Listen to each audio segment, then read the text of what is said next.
আমিরে জামাত বলেন, অন্যায় আর জামাত ইসলাম একসাথে চলতে পারে না। যে অন্যায় করবে, অপরাধ করবে, সে এমপি হোক, মন্ত্রী হোক, আর জামাতের আমির হোক, তারও ছাড় হবে না। কথা বলেন ঠিক কিনা?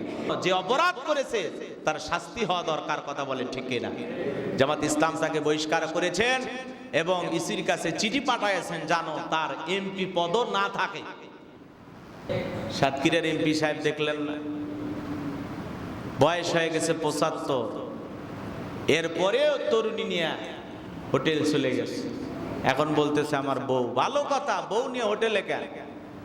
বউ থাকবে ঘরে। বিয়ে করছেন, ভালো কথা, বিয়ে নিয়ে কারো কোনো আপত্তি নাই, কিন্তু আপনার যে কার্যক্রম, চালচলন, ওঠা বসা, চলাফেরা দেখে পুরো জাতি হতাশ হয়ে গেছে।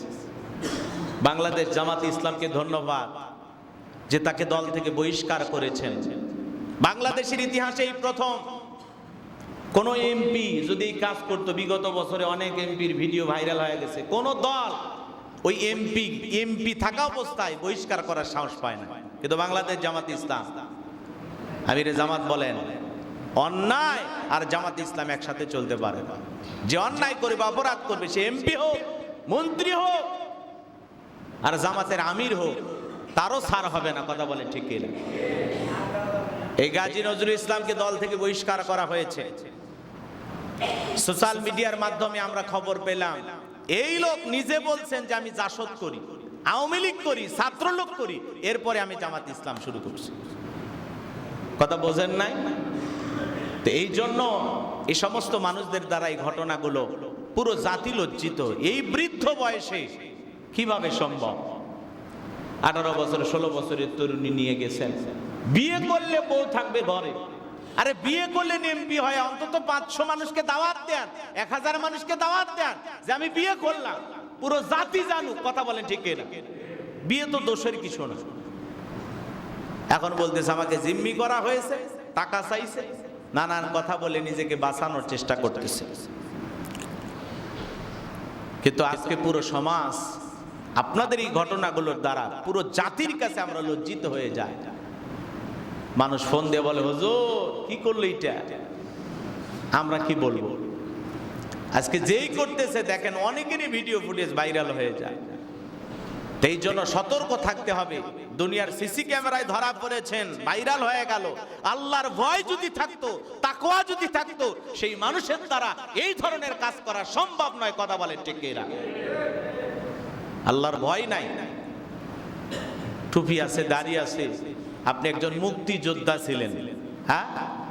আর আপনারা পুরো জাতিকে কি শিখাইতেছেন, কি দিলেন জাতিকে উপহার? লজ্জায় পুরো জাতির সামনে আমরা লজ্জিত। এই জন্য যে অপরাধ করেছে তার শাস্তি হওয়া দরকার। কথা বলেন ঠিক কিনা? জামাত ইসলাম তাকে বহিষ্কার করেছেন এবং ইসির কাছে চিঠি পাঠাইছেন জানো তার এমপি পদও না থাকে।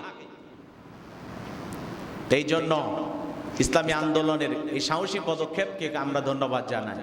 যিনি অপরাধ করুক না কেন, সে এমপি হোক আর যত বড় ক্ষমতাধর হোক না কেন, তার শাস্তি হওয়া দরকার। বিয়ে করলে আপনাকে কেউ কিছুই বলবে না। আর যে জামানা আসছে, বিয়ে করলে অন্তত কাবিন যে করছেন তার একটা ছবি তুলে মোবাইলে রাখবেন, যেটা আমার হালাল স্ত্রী। কি কথা কন না কেন?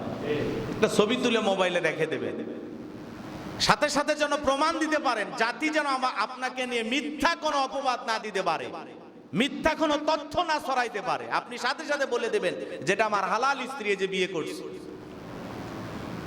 বিয়ে করতে বাধা নাই। যেই কবির বই আপনারা পড়েন, সাহিত্যিক হুমায়ুন আহমেদ, তিনিও তো বিয়ে করছেন। শাওন সাহেব, শাওন ছোট্ট একটা মহিলা ছিল না? কথা কর না? সে সময় বয়স কত ছিল? 13-14 বছর। কতই বয়স হবে? সাহিত্যিক হুমায়ুন আহমেদের বই পড়তেছেন, উনিও ছোট মেয়েকে বিবাহ করছেন।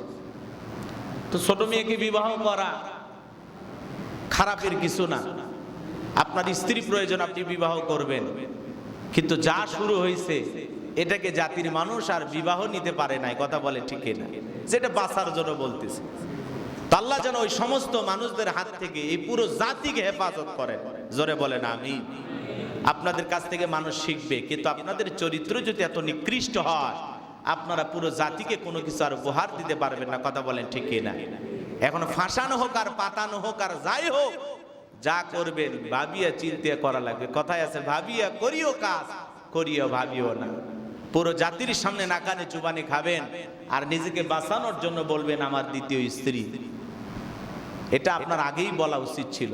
বিবাহ করেছেন, বলে দেন আমার 2টা বউ 3টা বউ, পুরো জাতি জানুক, সমস্যা কি? একাধিক বিবাহ করা আল্লাহ রাব্বুল আলামিন জায়েজ করে দিয়েছেন, এখানে বাধা দেওয়ার কেউ নাই। আল্লাহ বিয়ের কথা শুরু করেছেন 2 দিয়া, 2টা বিয়ে করো, 3টা বিয়ে করো, 4টা করো, যদি সংখ্যা করো।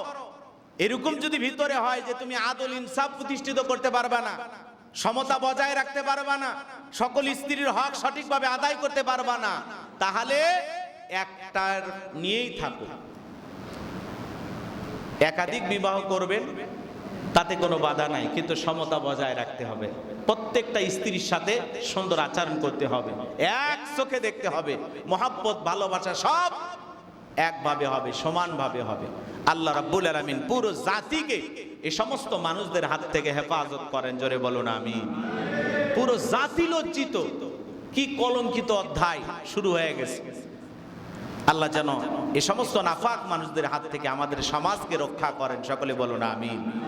তো সম্মানিত হাজিরিন, আমি যে কথা বলতে চাচ্ছিলাম, তাহলে কবরে 1 নাম্বার যে অপরাধের কারণে শাস্তি হচ্ছে পেশাবের ছিটা ফোঁটা থেকে না বাঁচার কারণে, পেশাব থেকে পবিত্রতা অর্জন না করার কারণে তার কবরে আযাব হইতেছে। এ তরুণ যুবকেরা, রাস্তাঘাটে পেশাব করো কুকুরের মতো দাঁড়াইয়া, বসার চেষ্টাও করো না, এমন টাইট ফিটিং প্যান্ট পরেছো, বসার কোনো কায়দা নাই, বসতে গেলে পিছনের সেলাইটা ফেটে যাবে। কি এমন টাইট ফিটিং প্যান্ট, জিন্সের প্যান্ট, এমন প্যান্ট বানাইছে, ওইটা পরে যদি পেশাব করতে যায় পিছনে সেলাই থাকবে, কথা কয় না, ফেটে যাবে সেলাই। এরকম বহুত ঘটনা ঘটছে। তো এই ভয়ে ওই যুবক প্যান্টটা তো বাঁচান লাগবে, কয়েকদিন আগে কিনছে মার্কেট থেকে 1000, 1200, 3000 টাকা দিয়ে। তো এই জন্য চিন্তা করতেছে গুনাহ হয় হোক, প্যান্টের সেলাই না ছিঁড়ুক, এই জন্য কুকুরের মতো দাঁড়ায় পেশাব করে। পেশাব করার পরে অবশ্যই পানি সংগ্রহ করা থাকে, টিস্যু রেডি থাকি না, কি বলেন, কিচ্ছু নাই। এই যে মাঝে মাঝে আমরা হোটেলগুলোতে, দামি দামি হোটেলগুলোতে যাই, মনে করেন বৈশা যে পেশাব করবেন, নাই, সব দাঁড়ায় সিস্টেম, যে হুজুর দাঁড়ায় পেশাব করে। দামি দামি হোটেলগুলোতে মাঝে মাঝে ব্রেক দেয় না গাড়ি, কি সব দাঁড়ায় পেশাব করার সিস্টেম। তার মানে মানুষ বোঝা যাচ্ছে যেটা মনে হয় ইহুদি খ্রিস্টানদের দেশ হয়ে গেছে, এদেশে মুসলমানের সংখ্যা কম, এজন্য সব দাঁড়ায় পেশাব করতেছে। এই জন্য বড় বড় 5 স্টার হোটেল বলেন, নামি দামি হোটেল বলেন, অধিকাংশ হোটেলগুলোতে দাঁড়ায় পেশাব করার সিস্টেম। অথচ মুসলমান দাঁড়িয়ে পেশাব করা হারাম, জায়েজ নাই।